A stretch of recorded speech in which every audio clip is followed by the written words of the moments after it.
Ya, selamat pagi semuanya. Pagi. Perkenalkan, saya Bersama Putri sebagai moderator. Saya Ahmad Nalfon sebagai notulen. Perkenalkan saya Aditya Sedawan Wirjowo sebagai yang mempresentasikan dari materi ini.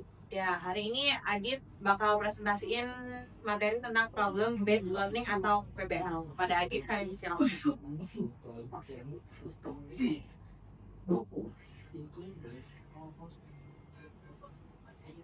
Apa itu pembelajaran basis masalah atau problem based learning?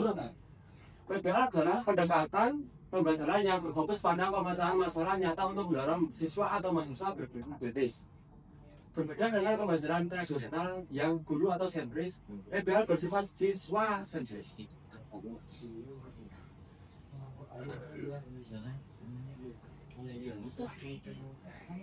Definisi dan konsep dasar. Definisinya itu metode di mana siswa belajar melalui memecah masalah otentik dalam kelompok kecil dengan bimbingan tutor.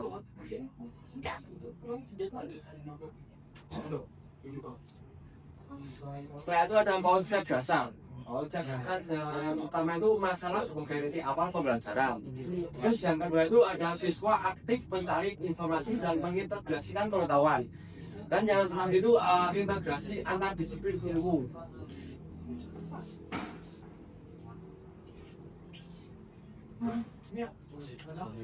Terus sejarah perkembangan PBL. Awal mula dikembangkan di Manchester University Kanada pada tahun 1960-an untuk pendidikan kedokteran.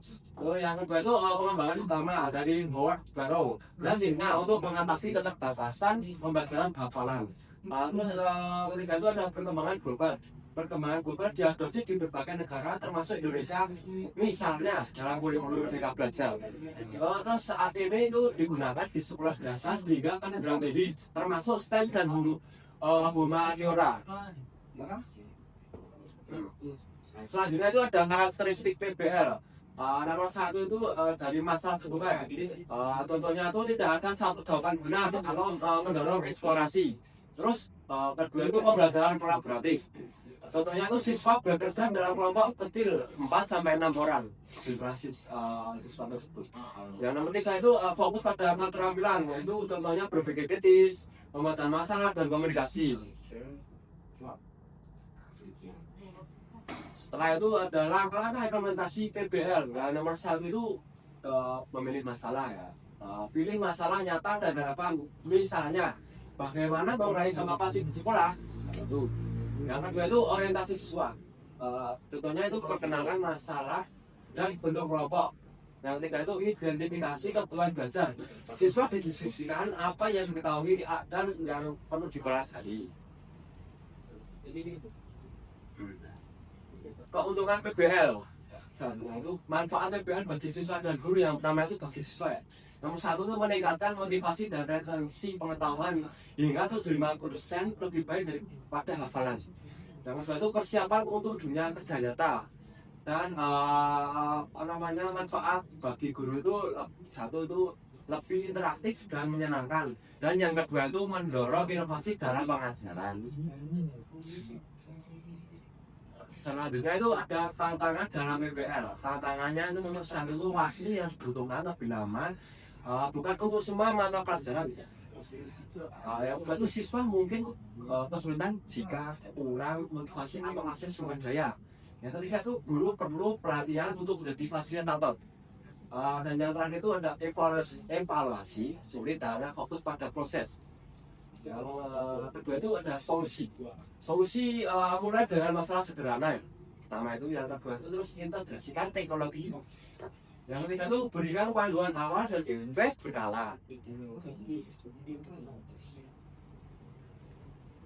Ya, kami membuka sesi tanya jawab. Kepada yang ingin bertanya, kami silakan.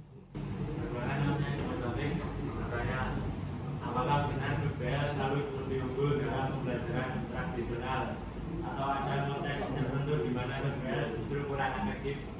Mas, tidak selalu mas, karena itu PBL itu unggul dalam melatih keterampilan berpikir kritis dan kolaborasi.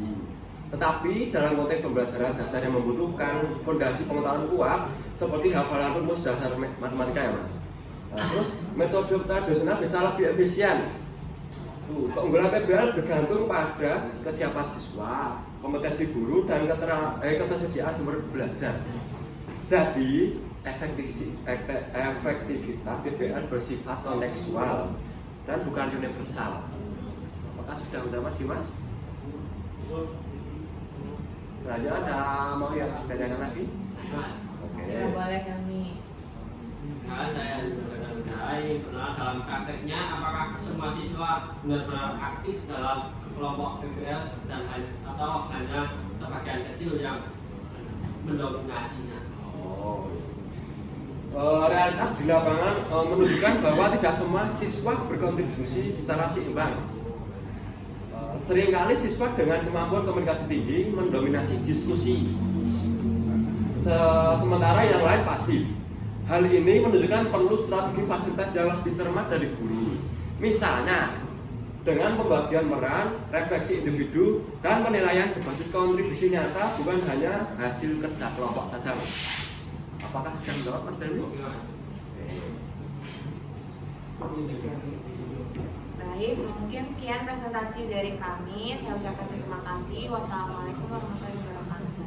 Waalaikumsalam warahmatullahi wabarakatuh.